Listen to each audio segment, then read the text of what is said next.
कितना व्यस्त है ना आज का इंसान, न जाने किस दौड़ में दौड़ रहा है। एक ऐसी दौड़ में भाग रहा है जहां रुकना मना है, थकना मना है, हारना मना है। सब सुख सुविधाएं जुटा ली, फिर भी पैसा पैसा किसके लिए, न जाने किसके लिए। जब धरती पर आया था तो पहला वस्त्र लंगोट पहना था, ना तो उसमें जेब थी ना उस कफन में होगी। जब वो इस धरती से जाएगा तो क्यों ये तृष्णा, क्यों ये अतृप्ति। पैसा कमाइए, बहुत पैसा कमाइए, पर उस पैसे के पीछे अपना सुख, अपना चैन, नींद और अपना स्वास्थ्य ना गवाइए। याद रखना कि पैसा सिर्फ साधन है, साध्य नहीं। एक बहुत ही सुंदर कहानी है। एक सम्राट थे, बहुत ही दानवीर। उनका एक नियम था कि दिवस के प्रथम याचक की वो कोई भी इच्छा पूरी करते थे। एक सुबह बड़ी अचंभित कर देने वाली घटना घटी। महल के द्वार पर भीड़ लगी थी। एक फकीर की इच्छा थी कि उसके छोटे से पात्र को स्वर्ण मुद्राओं से भर दिया जाए। एक सम्राट के लिए यह क्या बड़ी बात थी, महज कुछ सिक्के और वो पात्र भर जाता। परंतु ये क्या, पात्र में जितनी भी स्वर्ण मुद्राएं डाली जाती वो उतना ही खाली हो जाता। चौंकाने वाली बात थी ये।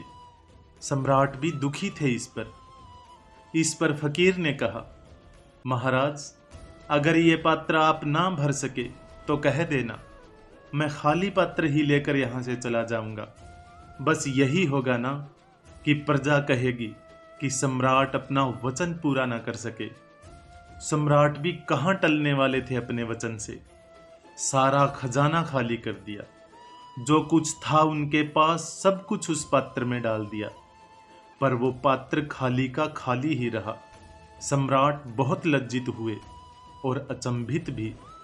उन्होंने हाथ जोड़कर उस फकीर से कहा, भिक्षुक क्षमा करें, ये पात्र साधारण नहीं है, इसे भरना मेरे सामर्थ्य से बाहर है। आखिर क्या है इस पात्र का राज।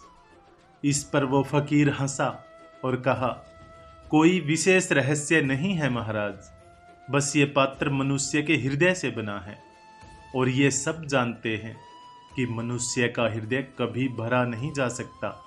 उसकी इच्छाएं कभी खत्म नहीं होती, नित नई इच्छाएं जन्म लेती हैं। उसकी लालसा कभी तृप्त नहीं होती। वो जितना पाता है उतना ही दरिद्र होता जाता है। अब आप ही बताइए महाराज, ये पात्र कैसे भरेगा। सही बात है दोस्तों, इच्छाओं की शुरुआत तो है पर अंत नहीं। अनंत हैं इच्छाएं, कभी खत्म नहीं होती। मानव हृदय कभी नहीं भरता। मजे की बात तो यह है कि इच्छाएं पूरी ना हो तब तो तकलीफ देती ही हैं, पर यदि पूरी हो जाएं तब भी तकलीफ देती है। क्योंकि अगर आपने जो चाहा वो मिल गया तो संतुष्टि कितनी देर रहती है, सिर्फ थोड़ी देर। फिर एक नई इच्छा का जन्म होता है और ये चक्र चलता रहता है। जीवन का असली आनंद लेना है तो बेकार की इच्छाओं से दूर रहो, लालच से दूर रहो, वरना हम अपनी अनंत इच्छाओं को पूरा करते करते इस संसार से अतृप्त लौट जाएंगे। तो फिर ये मानव हृदय कैसे भर सकता है, ये कैसे तृप्त होगा। ये तृप्त होगा मानवता की भलाई से, दूसरों को खुशी देकर। दूसरों को खुशी देकर एक छोटी सी मुस्कान जब हमारे चेहरे पर आती है, वही है सच्चा सुख, सच्चा सुकून, मानव मन की तृप्ति। फिर मिलेंगे दोस्तों अगली कहानी के साथ। तब तक के लिए अपना ख्याल रखना और हमेशा मुस्कुराते रहना।